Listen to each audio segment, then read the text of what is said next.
ఎంత టెక్నాలజీ పెరిగిపోయినా రోటి పచ్చడి వాల్యూ రోటి పచ్చడికే ఉంటది కదండీ! ఎన్ని వచ్చినా సరే రోలు వాల్యూ రోలుకే ఉంది. అందుకే కాస్ట్ కూడా ఎక్కువగా ఉంది. చాలా రోజులు పెట్టయితే అనుకుంటున్నాను కానీ ఇప్పుడైతే మంచిగా లక్కీగా కుదిరింది. నేను బయటికెళ్ళొస్తుంటే గన్నవరంలో అయితే కనపడింది. గుంటూరెళ్ళొస్తుంటే మా వారు చెప్తే సరే తీసుకో అన్నాడు. ఈ రోలు మీ ఊర్లో ఎంత కాస్ట్ ఉంటదో కామెంట్ చేసేయండి. నాకైతే చాలా పడినట్టు అనిపించింది. మీలో ఎవరు కరెక్ట్‌గా గెస్ చేస్తారో నేను తర్వాత చెప్తాను. రోల్ కాస్ట్ ఎంత పడిందో. తర్వాత చక్కగా 2 సార్లయితే సీజనింగ్ చేసుకున్న తర్వాత దాన్ని కడిగి మంచిగా బొట్టయితే పెట్టుకున్నాను. మన తెలుగు వాళ్ళు ఎవరైనా రోలు, రోకల్ని పూజిస్తారు కదా!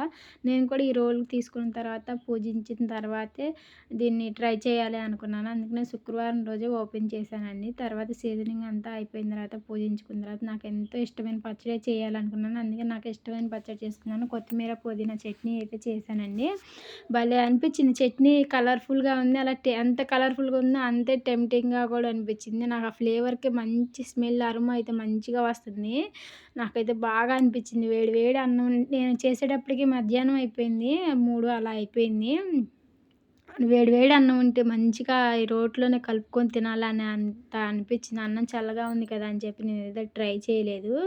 ఈ పచ్చడంతా నూరి ఆ జీలకర్ర, వెల్లుల్లి ఏసి దంచేటప్పుడైతే మటుకు మంచి అరోమా వస్తుంది. అసలు చెప్తుంటే కూడా నాకు ఈ వాయిస్ ఓవర్ ఇచ్చేటప్పుడే నాకు నోట్లోంచి నీళ్ళు ఊరిపోతున్నాయి. నీళ్ళూరిపోతున్నాయి. నాకలా అనిపిచ్చింది. మంచిగా అరోమా అయితే భలే వస్తుంది. మీలో ఎంతమందికి ఈ పచ్చడంటే ఇష్టమో కామెంట్ చేయండి. రోల్ కాస్ట్ మటుకు తప్పకుండా కామెంట్‌లో పిన్ చేయండి ఫ్రెండ్స్. నాకైతే హ్యాపీగా అనిపిచ్చింది. చాలా రోజులు పెట్టి చేయాలి అనుకున్న పని అది ముందుకొచ్చినప్పుడు భలే హ్యాపీగా ఉంటది కదా!